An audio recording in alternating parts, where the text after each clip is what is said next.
Imagine being able to hear every thought around you and realizing that the world is full of people who would rather fear you than understand you. Welcome to your new life.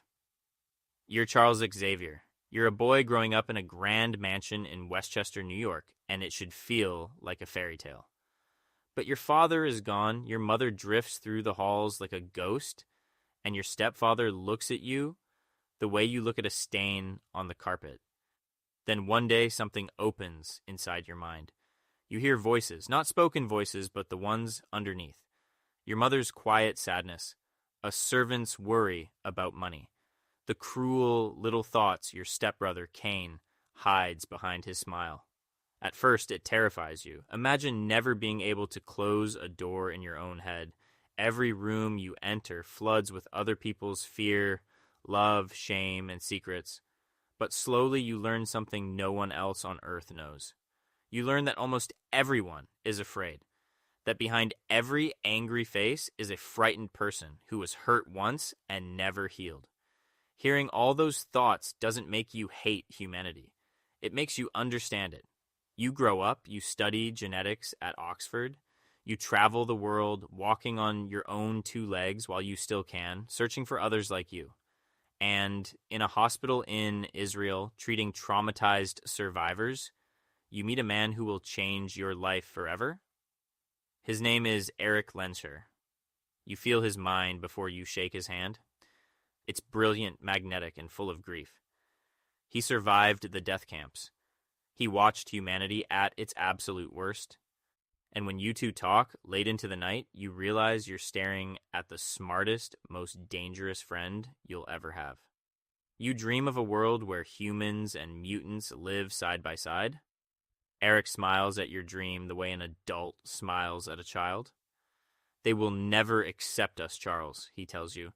They will fear us, and then they will try to destroy us. You want to believe he's wrong. You spend years trying to prove he's wrong. Then you lose the use of your legs. In your canon, a being called Lucifer drops a stone block on you, and you wake up knowing you'll never walk again. But your mind, your greatest weapon, is untouched. So you build something. You take your family mansion and turn it into a school. The Xavier Institute for Higher Learning. A safe place for children who woke up one morning terrified of what they'd become. And they come to you, scared kids who can't turn off their powers, a boy who shoots destruction from his eyes, a girl who can't touch another human being. You look into their frightened minds and you tell them the words no one ever told them. You belong here, you train them, you name them the X-Men. And here is the terrible part no one warns you about. You're not just a teacher. You're a general sending children into war because you believe their existence can build a better future. Every time you send them out, you feel their fear through your telepathy, and every time you send them anyway. Erik becomes Magneto. He builds his brotherhood. He decides that if humans want a war, he'll give them one. You fight him again and again, and the worst part is that you never stop loving him.